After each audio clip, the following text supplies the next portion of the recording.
హరే కృష్ణ, నేను మీ వాణి. వచ్చిందమ్మా వయ్యారి. ఈ రోజు నేను చూపించేది నా ఫస్ట్ ఫుల్ లెంత్ వీడియో. ఈ రోజు నేను చూపించే వీడియోలో నా ఫిషెస్ ని నేను ఎట్లా మెయింటైన్ చేస్తా, ఎట్లా వాటర్ చేంజ్ చేస్తా with zero experience. So without skipping last వరకు వీడియో చూడండి. ఫిష్ బౌల్స్ లో వాటర్ చేంజ్ చేస్తూ స్టోరీ మొత్తం చెప్పేస్తా. వీడియోలో కనిపిస్తుంది గోల్డెన్ ఫిష్.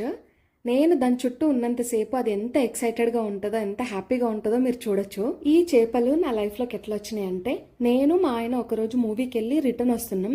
ఫుట్ పాత్స్ ఉంటాయి కదా సైడ్ లో, అక్కడ చిన్న బౌల్స్ లో ఫిషెస్ పెట్టి అమ్ముతుంటే నాకు నచ్చి తీసుకున్నాను అన్నమాట. చేపలు అమ్మే అబ్బాయికి నేను అడిగిన, ఇవన్నీ ఒకటే బ్రీడా, వీటన్నిటిని ఒకటే దగ్గర పెట్టొచ్చా, వీటికి ఫుడ్ ఎట్లా చేయాలి, మెయింటైన్ ఎట్లా చేయాలి అని. ఆ అబ్బాయి ఏమన్నాడంటే, ఇవన్నీ ఒకటే బ్రీడ్ మేడం, ఒకటే ట్యాంక్ లో పెట్టేసేయండి అన్నాడు. తను నాకు ఇచ్చింది 3 గోల్డీస్, ఒక molly fish. Molly fish black colour లో డిఫరెంట్ గా ఉంది. మిగతా 3 గోల్డీస్ ఒకటే లాగా సిమిలర్ గా ఉన్నాయి. మోలీ ఫిష్ చిన్నగా బ్లాక్ కలర్ లో